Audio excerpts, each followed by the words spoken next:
5 bölüm. Ular o'xshagan qo'rim sho'rpa bilan g'izolanib, osh vaqti bilan Zulyaning o'ylisidan shaharga qarab yo'lga chiqdi. Gaz marqaliq yuk mashinasi bilan yo'lga chiqmoq shaharliklar uchun odatdagi bir ish bo'lgani bilan yezliqlar uchun cho'ng yangilik. Shahardan 40 necha kilometr yiroqlikdagi bu yezga mashinami kamdan kam keladi. Uning ustiga kelgandimi Hoshirning sho'pirdek bundoq yuvosh, kishining holiga yetadigan sho'pirlar zodil kelmaydi. Bu yerga keldigan sho'pirlar g'umshi shujisimi yuzlik. Yeza bojgirdimi surlik bo'lib oldi-da, dehqonlar mashinasiga chiqmoqchi bo'lsa, 5 tanglik yuk uchun 3-4 qo'y haq oladi. Lekin Hoshirning sho'piri undaq emas. Mana qarang, uning mashinasida nimalar yo'q? Oshliq, moy, non to'qash, kigiz-kechak, sanduq, bo'shuk, to'xu, g'oz, ko'ktat, yog'och ko'tak, hatto qo'y, tayincha torpaqlarnimi ko'zlari mo'ldirilib turibdi. Yuqorqi dehqon boyligi va shahar bozorida pulga aylanmoqchi bo'lgan bu narsalar egalari bilan birga mashina ko'ziga tiqildi. Dehqonlar ashu boyligi bilan mashinadan o'rin olganligi uchun xo'shal, mag'rur. Ularning hayyorligi shuning uchun burutini to'lg'ab, mol-haylarni qirilib olishgan. Mashina xuddi bo'g'imchisi eg'ir qizni ko'chirib mangandek to'pi to'sitib, Wangchong Chuqan so'ran ichida Ili daryosini yaqilab mangan qadimiy karvon yo'li bilan g'arbga, shaharga qarab yurib ketdi. Kabinkaga Hoshir, Ala, Zulyala tiqilishib o'tirishib olg'ashqa, sho'pir yigit mashinasini yenicha o'tirib olib haydashga majbur bo'ldi. Bu xil qiliq qatnash qoidasiga xilof, lekin bu degan 60-yillar. Jonguning 60-yillari qatnash qoidasi deganni allaqachon axlat sandiqqa tushirib yotgan. Shunga odamlar poyizga yamishib chiqibmi, mashinaning kayniga choplashib olibmi, shahardan shaharga ketaverdi. Jonguning necha million qizil qo'g'dug'ichilar ne Beijing, Shanxaylarga pulsiz, biletsiz to'shib, tartibsizlikka o'rgangan qatnash qo'rollari har qanday qoidaga bo'ysunmaydi. Chunki bu 60-yillarning oxirida dehqonlarni to'piga cho'mildirib, to'nug'isiz qilayotgan mashina G'ulji shahriga yaqin qolganda Jirg'ilang degan soydagi suv bo'yida to'xtadi. Odamlar yuyinib, rangi ro'yini tuzashdi. Ala Hoshirga chaqchaq qildi. Bo'ldi, bek satdan bo'lib ketding. Roziyaning kunchiligi tutib turmadan chiqmay qo'ymasin yana. Roziya chiroy bilan hisoblashadigan sening go'zal mishjonkan emas. Hoshir shundaq dedi-da, do'stiga ittik qaradi. Ala darhol o'ngan edi. Yuraging jiq qilib qoldimi? Avoq, men bu qitim jazman seni go'zalayning uyiga bog'lab tashlab qo'yib chiqaman. Ya shu yerda ochdan o'l, yo balang bilan xotiningning mehmini bo'l. Mushu yerdan qaytaman. Medir qilsang, birli buyruq bilan bog'lab o'taman. Ularning bu gaplari chaqchaq, lekin Hoshirning Alani majburlab elib ketib bog'ini rost.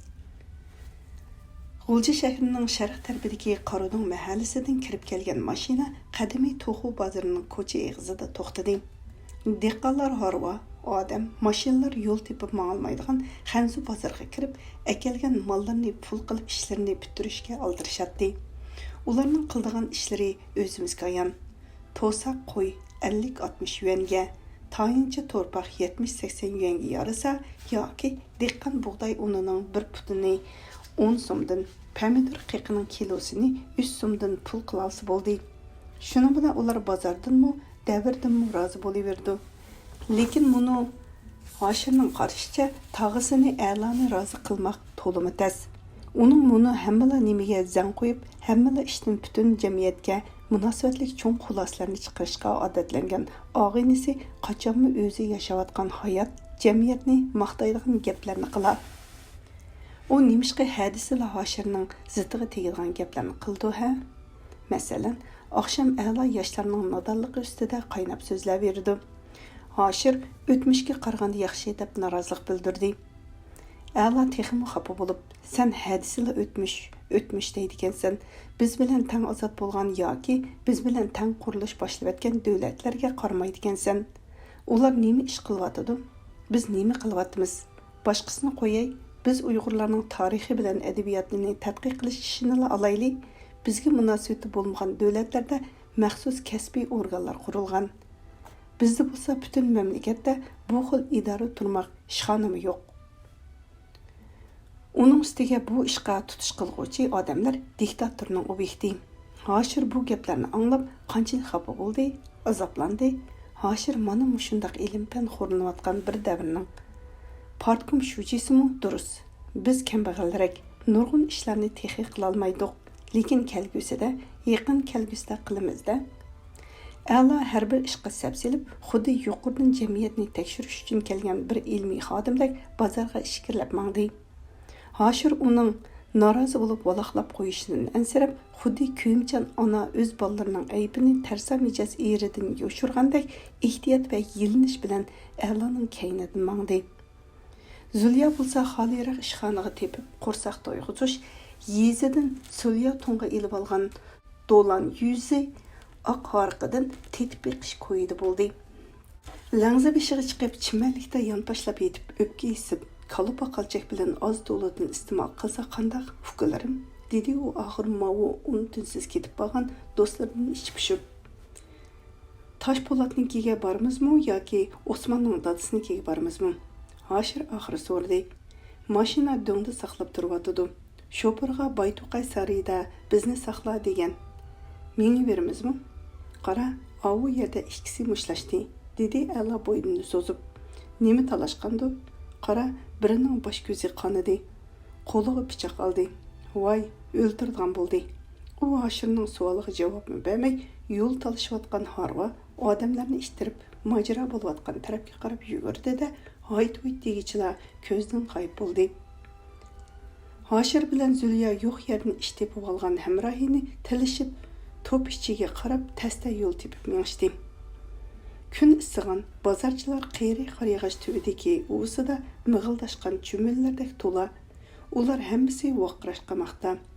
Ot, eshak, kala, qo'y, to'g'u, o'rdaklarni tinishimiz. Bu tushangili bo'lmaydigan necha ming kishilar xo'r ichida kulkimu, yig'imu, naqshimu, til ahonatmu, siyosiy tashviqotmu, divona maddaxlarning ovozlari bor. Bir-biriga munosabatsiz, bir-biriga qarmu-qarshi, bir-birini rad qiladigan bu ovozlar birla ehtiyoj, hayot uchun harakat qilish yuzasidan o'zaro aralashilgan. Hoshir bilan Zulya tarlab pishib kiyimlarini harvodagi o'tollarga ilindirib, oxir bir kimda to'pning oldiga o'tdi. U yerda bosh ko'zi qonga bo'yalgan biri A'loga esilib olgan. A'lo kiyimlari qip-qizil qonga milangan holda o'zini himoya qilib bir nimalarni deb vaqirmoqda edi. Mana ajirting, mana odamgarchilik, dedi Zulya bo'g'ilib. Hoshir bo'lsa yo'g'on gavdisi bilan odamlarni muridab to'pni yerib, maydonga tushdi va heliqi Muthamning gajgisidan mo'chib tutib, yerdan silkib oldi-da, Mutham, kimga mush etyapsan, kimga deb vaqirdi. Muthamning hamrohlari taraf-tarafdan maydonga yalang'lashib yugurishib edi. Notunish odamlar Hoshir bilan A'loni harom tayoqdan saqlab qolishdi. Hoshir shuji, A'lo heliqi olim deb vaqirishadi notunish yoshlar, dehqonlar. Ular langza beshi suyida tozlandi. A'loga yangidan chopon setib olishga to'g'ri keldi. Bu qandaq peshkanlik, dedi Zulya terkib. O'zimiz izlab topgan peshkanlik, dedi Hoshir ta'na qilib. Sen bilan biz tuzashga tegishli peshkanlik, dedi A'lo kulib qo'yib. Sen Hoshir boyiqi bechara yigitning yomon bo'g'vatding. U seni bo'g'sa maylimi, amsa? U nadonlikdan, g'azabdan bo'g'di. Bilamsan, uni bir tuxum uchun urdi. Men aralashmagan bo'lsam, bir tuxum uchun heliqi raqibi buni o'ltirayotgan bo'ladi. Bizning xalqimiz kechiring, kerak yo'q deyishning o'rniga mush pichoq tanglaydi. Xalq buni kim o'rgatdi? Bu vahshiylashish bo'lmaydimi? A'lo javob olg'ucha vingildab o'qlar etildi. Odamlar bir-birini dasab qurg'uydan urkigan qushqashdek pitirashdi. A'lo ikki partiya xodimining orasida turib hech nega qochmasdan bo'layotgan voqealarning shohidi, xotirlaguvchisi sifatida tuvandagilarni ko'rdi. Dehqonlar o'z gulluqi bilan o'z mollarini tutib qolishdi. Saxtipas o'quvchilar qochib ketdi. Harbiy bosimda kiyingan qurolli o'quvchilar dehqonlarning umid va yaxshi niyat bilan elib kirgan mol, oshliq, yog', ko'ktat, meva pullarini bo'lib olib, qarshilik qiluvchilarni urib dumiltib, dastlab chaylab 2 mashinani to'ldirib ketib qilishdi. Bayqim qimqim bozorda o'rilgan kavobdonlar, g'o'r chiqayotgan qizonlar, yig'layotgan mo'may bolalar, bir-birini yo'lab tasalli berishayotgan sabrchan dehqonlar, go'yo odamlar urushning keyingi shahar xarobasida o'z yaqinlarining jasadini izlab yurgandek manzara shakllandi. Bu nima degan zo'magarlik deb baqirdi bu qitim Zulya terkib bo'g'ilib. Seriq burdi tik bo'lgan holda, qani bu insof, qani bu hukumat, dehqonga vobal emasmi? Yezig'i chiqsa quruq no'mur bilan zag'ra, shaharga kirsa tayyor hayir turgan bulangchilar, dehqonni qo'g'daydigan hukumat qani zodi. Hukumat mana dedi A'la Hoshimni ko'rsatib, partiya hukumatning mas'ullari bo'lgan odamlar bu xil zo'ravonlikni to'g'ri devatsa, sen A'la tarmoq iqimni asosiy iqimning o'rniga dastishga ijab ustig'i ha? Bu degan o'tkinchi hodisa. Necha 100 million dehqonning zag'ri g'ajishi, necha million kadr ziyonlarning egisiz ittik xo'rlanishi vaqtli hodisa.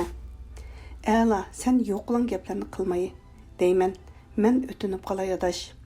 Shu chaqda ularga qarab qadimiy gir ko'chasidan dildashib noma chiqib keldi. U o'ng qo'lini ko'ksiga qo'yib, gajgisiga kiyib olgan shapkasi ostidan paxpib chiqib turgan chechini pulanglatib, bosh egib kelmoqda edi. Mana davrimizning qahramoni deb kuldi A'la qo'li bilan Namatni ko'rsatib. Namat salomatmi sen? Assalomu alaykum dedi Namat egilib salom qilib. Sizlarni izdigili ekan. Bugun atigan xabaringlar kelib edi, hajab yaxshi bo'ldi. Xilma-xil savollar bilan o'zini o'rib olgan dehqonlardan qutulolmayotgan Hoshir Namatga qarab baqirdi. Namat adash, Xotandan kelmasak bo'pti-ekan, u yerning odamlari yavash edi, ha? Ular mushundaq oddiy gaplar bilan Namatni kutib oldi. Namat bo'lsa qo'llarini ishiltib, maydasini mushlab, kimlarnidir tilg'ili turdi. Voy anangni, nagili borsang bizga kun yo'q. Xotanda musodara qilindim, nahiyada bulandim, bu yerga kirib edim, bu yerda talandim. 20-30 ming yuandek ziyon bo'ldi. Hammani qilgan ashular mening sizlar bilan yiqilqimni bilib, maqsadlik zarba berib Nimacha osmonga o'q otadigan odash, kimni tilavatsan? Kimni bo'ladi? Sen kimni tilasang, men shuni. Biz Ahmadjon Qosimi nomidagi bilim yurtining o'quvchilari. Olgan tarbiyamizmi, maqsadimizmi bir? Bizning do'stimizmi, dushmanimizmi o'rtaq? Ammo niyat maqsadimizda o'rtaqlik yo'q-da, dedi Hoshir qo'shimizni turib. Shu chaqda bir necha dehqon kelib ularning so'zini bo'lmatdi. Bir dehqon: "Azbroy xudo, o'zim tergan sabzi edi. Balllarım yalan oyoq. Ashu sabzini pul qilib ballarga oyoq elib beray dedim. Endi qanday qilaman? Kimdan qara so'rayman?" deb zarladi. Mana muni Namatdan so'rang. Namat, biz bilan bir maqsadda bo'lsang, muni dehqonga o'simsiz qarz bergin. Bo'ludi adash. Yana bir dehqon Hoshirga yelindi. Xudo haqqi, birlik kalimiz qolgan. Düyge 2000 so'mdek qarzimiz bor. Mushu kalni setib bolalarning onasini davoltay dedim. So'dan pishqan, pulni olsamla bo'ladi. Hoshir shuji, bir gap qilsangiz, sizlar guvochi bo'lib, rost deb bersangiz, ular kallamni berib etadi. Taraf-tarafdan odamlar kelib, Hoshirga yiqilishga boshladi. Ularning ko'pchiligi hozir hech qanday gapi oqilgan shuji hokimlarning yo'qligini bilib tursimi, hamon birga yolvurish zarur bo'lganlik uchun Hoshirga yolvurmoqda edi. Ularning bu noli faryodlarida o'zlarining azoblarini isor qilish bilan birga o'zlariga tasalli berishdan boshqa maqsadlari yo'q edi. Sabr qilaylik ko'pchilik, vaziyat yaxshilandi. Yaxshiliknimi, yomonliknimi hisobi bo'ldi. Partiyaga xalqqa ishnayli, dedi Hoshir qurg'an lavlarini yalab. Qo'llarini havoda bo'sh pulanglatib, uni Zulya aldiratdi. Hoshir shuji, soatga qarang, hech bo'lmasa kunga qarang. Peshindan egildi. Qo'rsoq ichib bosh qayg'ili turdi. Muni dehqonlarning uchun, dedi A'la bayatdan cho'nqur xiyol bilan turgan yeridan bermab. Bularning qo'sqosh, bular qanday qilar? Hey hukam, siz bilan biz butun insonlarning g'am qayg'usini ko'tarib olmaymiz-da. Hamma odamning dardiga darmon bo'lgan nusrat egisi texi tug'ilmagan bo'lsa kerak. Har qanday tugunning yeshimi bo'lganidek, g'ovg'oning oxiri davoning yakuni bo'ldi ekan. Boylar jimjit bo'lib qolgan bozor birdamda yana jonlandi. Heliqi ajoyib xo'r yana boshlandi. Nomardning til ahonatimi, dehqonlarning hol-mu'mi, a'loning mulohiza nutqlarimi, Hoshirning umidvor nutq tasallisimi shu xo'rning ichiga qaytildi. Hoshir birdilla bir ishni yodiga oldi-da, a'lo bilan Zulyani oldirtishga boshladi. Bulunglar bugun qanday qilib bo'lsa-mu, Roziya bilan ko'rishish kerak, dedi u Hamidning qo'l uzib. Ular gaz mashinasini Ili oblastlik saqchi idorasining darvozasiga joylashgan teraklik ko'chada to'xtatdi. Sho'pir bilan Zulya kabinkada, Nomad bilan yana bir dehqon yigit ko'zib ustida qilishdi. Hoshir bilan a'lo so'g'i salomlarini elishib, saqchi darvozasiga keldi. Kun chiqishga qargan darvoza u yerni hozir harbiylar saqlamoqda. Qibliga qargan yangi darvoza turmishki, u yerda Roziya bor. Hoshir oldida, a'lo keynida qatorlashib to'p-to'g'ri turma darvozaga qarab mangdi. Darvozaga qarg'uvchi harbiy ularni to'sdi. Nima ish? Jinoyatchi bilan ko'rishmoqchi. Ismi nima? Roziya Umar, o'qituvchi ayol. Sizlar nimasi? Munu kishi savoqdishi, men bo'lsam uning yaqin odami Hoshir. Yaqin odami zodi nimasi? Eri, yo'ldishi. Darvoza boqquchi kulib qo'yib kirib ketdi-da, chasni kiyib kiygan birini boshlab chiqdi. U kishining qopig'i to'limi yomon muomalasi qo'pol edi. Kim u? Roziyaning yo'ldishiman degan. Men. Nimaga yolg'on so'zlaysan? Roziya tul xotingu. Tul bo'lsa erlik bo'lmam degan. Uning nemisi yolg'on ekan? Hozir sen uning eri emas. Hozir bo'lmasam kelgusida bo'laman. Mang yo'qol. Bu yer sening muhabbatlashadigan bog'chang emas. Qo'pollik qilma, voy Gündüpay. Bu yer seningmi kola oldigan mo'ytung zang emas. Sen nima odamsan? Menmi? Dedi Hoshir tishlarini g'uchiriltib. Burunqisini bilmoqchi bo'lsang, noilik partkom shujisi. Hozirqisini bilmoqchi bo'lsang, noilik ishlab chiqarish qo'mondonlik shtabining mas'uliman. Mana aloqam. Hoshir to'rt yonchuqini o'rib, bir tutam qog'oz, kinishkalarni chiqarib, boyiqi Gündüpayning qo'liga tutqizdi. Gündüpay Hoshirning aloqalarini chalib o'qib qo'ydi-da, bugun ko'rishadigan kun emas, siyosiy jinoyatchilar haftaning 2-chi kuni yaqinlari bilan ko'rishadi, dedi. Roziya siyosiy jinoyatchi emas, dedi Hoshir xafa bo'lib. Qanday jinoyatchi emsa? Hech qanday jinoyatchi emas. Bu yerga jinoyatchidan boshqa so'lanmaydi. Bilib qo'y, bu turma, bildingmi, o'qoqlar? Jinoyatchilar so'lanmay, jinoyatchining dushmani so'langan bo'lsa-chu, bilib qo'y, sen nurg'un begunohlarni jazolab, gunohkorlarga bosh qo'yib yurvatsan, dedi a'lo g'azab bilan olib. Sen kim? Aksal inqilobiy xo'rking nimachi o'sib ketganmisan?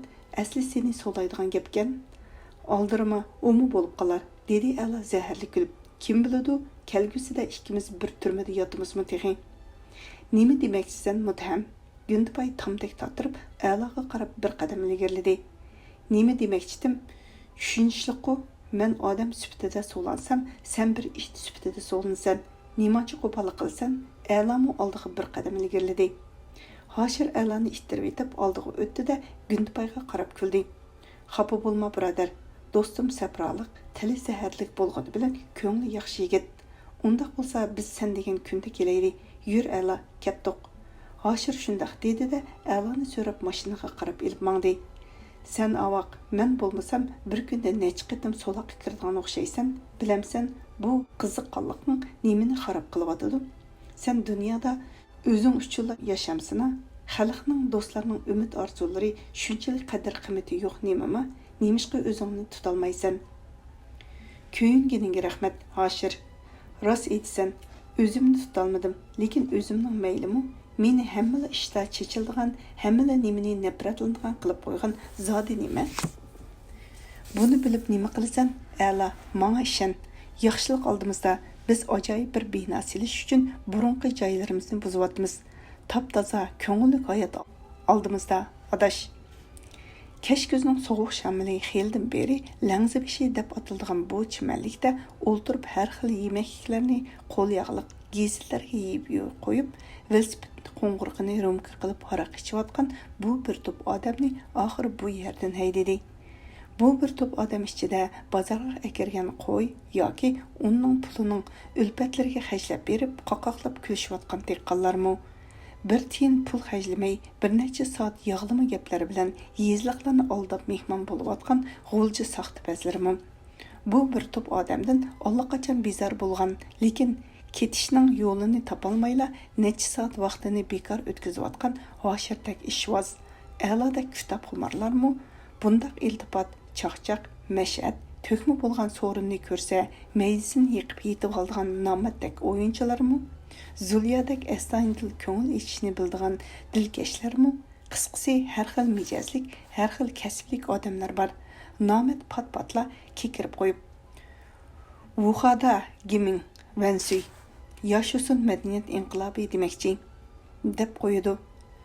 Zuliya uningga javoban kulib, qo'llaridan qaras chiqarib, "G'animat og'ayinlar, g'animat" deb vaqirib qo'ydi. Hoshir hilidan hiliga soatiga qarab, nimadir ralla bo'lsa, a'lo beshini sangiltib, nimanidir o'ylab jim o'ltiradi. Ularning kayfini ko'tarishni o'zining burchi hisoblab olgan Zuliya hilidan hiliga haraq romkasini qushdek qo'liga qo'ndirib olib, ko'zlarini sal yumib naqsh etadi va Hoshir bilan Allaga xo'sh ketdi qiladi. Alla miyiqida kulib qo'yibla haraqni ichibdi va naqsh o'rniga ikki shaptil bir o'rik, silli molla biz turk degandek kulkilik beyitlarni aytib romkani qaytaradi. Hoshir bo'lsa qo'shimizni turib Zuliyaga qarab qo'yib, 11-oydimi ko'zga teriyotgan duylar borligini deb qo'yadi. Oxiri go'gum tushdi, sovuq kuchaydi, nam chimliqmi ulardan zerikdi. Qaytayli bo'ldi qilayli deb o'rnidan turdi Hoshir birinchi bo'lib. Qo'zg'alayli dedi bayatın sovuq bo'lishiga qaramay, bozor bilan chimanlik orasidagi qora suvdan kechib o'tib, to'shiqchilik qilib yurgan xumakuz siliq yuz yigit o'rnidan turib qo'llarini qo'rishtirib, "Ammo tarqalmayli, dasturxon siliqliq, qozon qaynoqliq, o'ltirishni qiz ko'chirgandek biznikiga ko'chirmiz. Men tong otqicha xizmat qilay deb bayatın sizlardan ajramadim." Bo'ldi, dedi Hoshir qo'llarini shiltib. "Uyingga keyin bormiz, ishimiz bor bizning. Hech bo'lmasa keyin berish uchun ishkimni ko'rib qo'ysizlar-da." "Shundoq bo'lsin", dedi Zuliya xo'shal bo'lib. "A'lo bilan bizning Hoshir ishmidi, quloqni tutib naqshimi aytdimiz texi. Shundoq qilayli, bechoralarning ko'ngli Hoshir shuchi ish degan tepiladi, ko'ngil tepilmaydi jumun." Maslar Hoshirni qo'ltiqlashdi. Әмді Хәнсу базарда мәсләр, сүйқаш, кавап сатыдығалардан башқа адам қалмаған. Нәләрдендір yuqori avozliq radio kanalları ғазап bilan so'zlamoqda, shuvar tovulmoqda, yana nәләрдендір miltiq, avtomat etilmoqda. Mashinalardan birlari 4, birlari 5dan signal berib, Şinjandagi ikki cho'ng tarafning kurash nishonasini ifodalab yugurishmoqda. Lekin buni 10 necha odam xuddi zoyimgo'ga yoki jirg'ilonga berib daryo bo'yida o'ynab qaytgan g'ulji yoshlardek xushxuy. Ular kulishmoqda, vaqirishib chaqchaqlashmoqda. Ular xuddi jamiyatdagi ikki tarafning tilishish etishsizlari bilan munosabatsizlik. Ular go'yo dunyoning kulga va chaqchaq bilan o'tib ketish uchun yaralgandek. Hayotning maqsadi go'yo ko'ngil ichish deb qaraydigandek ko'rinmoqda. Lekin ular kulga va chaqchaq bilan nimalarni yo'shiryotidi, nimalarni ifoda qilyotidi va nimalarni umid qilyotidi, albatta buni hech kim bilmaydi-da. Mana ular cho'ng xatli gazetlar dasilib, uchib yurgan ko'chalarni o'tib mahallaga agiydigan cho'ng ko'rikka keldi. Heliqi sohibxona bayatning yo'lda kelguncha kim qo'y so'yalaydi? Uy yaxshimi, uzum boring ostimi, polo yeymizmi, nerinmi degandek savollar bilan kishilarni parang'a selib kelgan edi. Mana endi ko'rikka kelganda ikki qo'lini ko'ksiga qo'yib o'zira aytdi. "Iltifot 30 o'g'il", dedi u to'liq samimiylik bilan egilib. 5 minut, yo'q, 1 minut tamaki chekib turadigan bo'ldinglar. Mushu o'yilda rosa yaxshi bir sozchi og'inimiz bor. Men shuni dikki deyilib olay. Chataq yo'q. Chaqchaq, latifa, kulki bilan qanchalik vaqt o'tganini hech kim sezmadi. Faqat Hoshirlar necha qitim soatiga qaradi. Og'inlar heliqi sap-sap chiqashdi, dedi u soatini chekib. 5 minutni 1 minutga qisqartib kirib ketgan o'g'il bola mana 35 minut o'tdi. Texchi yo'q. Yüzü pul emasdi. Bundaqlarda yüz nima qilsin? Bayatning maydisiga urg'in nimasi kim uni zo'rladi? Jazman u ishni cho'ngaytmoqchi. Qarab turinglar. Bir top sazanlarni boshlab chiqdi, dedi Zuliya boshqalarga qarshi chiqib. Yo'q, u qochdi. Hozir jazman yana bir so'rinda yaloq yalayotdi, dedi Namat og'zini buzib tillab. Men bundaq saxtipazlardan kuniga 100 ni uchirdiman. Yuringlar, qolgan o'yinga meniga. Yo'q, u chiqdi, dedi Zuliya. Tahir qilayla. Arqa eshik bilan qochdi. Bo'lmasa yuring, ko'rib chiqayli dedi Namat Zulyaning yengidan tortib. Bu qo'rining jazman arqa eshigi yana bir ko'chaga chiqdi. Nima deydi? Dedi Zulya dargumanda Namatga egishib. Oradan 5 minut o'tgandan keyin Zulya so'ltaygan, Namat hayajon olgan holda o'yindan chiqib keldi. Shayton, dedi Zulya qo'lini silkib. Bo'pti, yog'och qazan bir qaynaydi. Mo'jiza, dedi Namat hayajon bilan hijib. A'loda baqina, biz kimni ko'rdik? Kimni? Tezda. Davlak, dedi Hoshir bir tilla jonlanib. Güzalayni demsina, yur A'la, yo'limiz qisqardi. Boyiqi Qashqonga rahmat. U A'laning roziligini olmayla belikidan tutib so'rab mangdi. Bizchu Hoshir shuji sizmi qochmoqchimi? Dedi Zulya. Qo'g'lashmoq o'ynaydigan kunmi nima bugun? Bizni Osmonning dadisinikida kutinglar. Boshla Namat. Hoshir bilan A'la hoyliga yugurishib degandek kirishdi. Hoyli cho'ng 20-30 uylik odam joylashgan. Uylari yosida hoyli ekan. Hoylining rost degandek ular kirgan qo'sh eshikdan boshqa yana bir cho'ng ko'chaga qaraydigan sirti qongaltirlangan cho'ng darvozasi bor ekan. Bu kimning uyi deb so'rdi Hoshir kishini cho'tkalayotgan bir xanzodan. Davlatning, dedi u tasdi so'zlab. Asli egzi kim? Bilmayman. Bu uy mening, dedi tuyuqsizdan bir o'moq o'g'il. Ali, dedi A'la ko'zlari tugilak, qop-qora, oq yuz, qongsharliq lablari oluvchidek suzuk o'g'ilni yerdan dast ko'tirib. Oltin saqam, jinim balam, senimi ko'rganman. O'g'il avval yitirqab yuzlarini qochirdi. Ondan keyin olqonlari bilan A'laning yuzlarini silab va ko'zlariga maylashgan shapkasiga qaradi. Harvon qani? Harvon bor balam. Sen xongdan ko'mir to'shimsan? Ha balam, dada degin. Mening dadam Yakyaxon daryoning u qetida. Ali o'g'lim, dadangni uyingga boshla, dedi Hoshir qo'pol qo'llar bilan balani A'laning qo'lidan yulib olib, peshonasiga so'yib. Bilamsan, bu kim? Bildikansan. Opang sana dadang to'g'risida doim so'zlab berdi ekan. Bilib qo'y, dadang hozir harvikash, patiqanda olim bo'ladi. U chaqda seni aeroplan bilan o'ynatadi. Mang, dadangni uyingga boshla. Bala Hoshirning qo'lidan yulqinib chiqdi-da, A'laning quchog'iga o'zini atdi. A'la o'g'lini quchoqlab yerdan ko'tardi. Bala A'laning bo'ynidan chin quchoqlab, yuzini A'laning yuziga yiqib pichirladi. Jinim dada, ketmagin, meni balalar urdi ekan. A'laning murillari silkinmoqda. U yuzini balasiga mahkam chaplab olgan. Hoshir do'stining ko'zlarini ko'rolmadi. U ko'z yoshlarini qo'lining kayni bilan surtmoqda edi.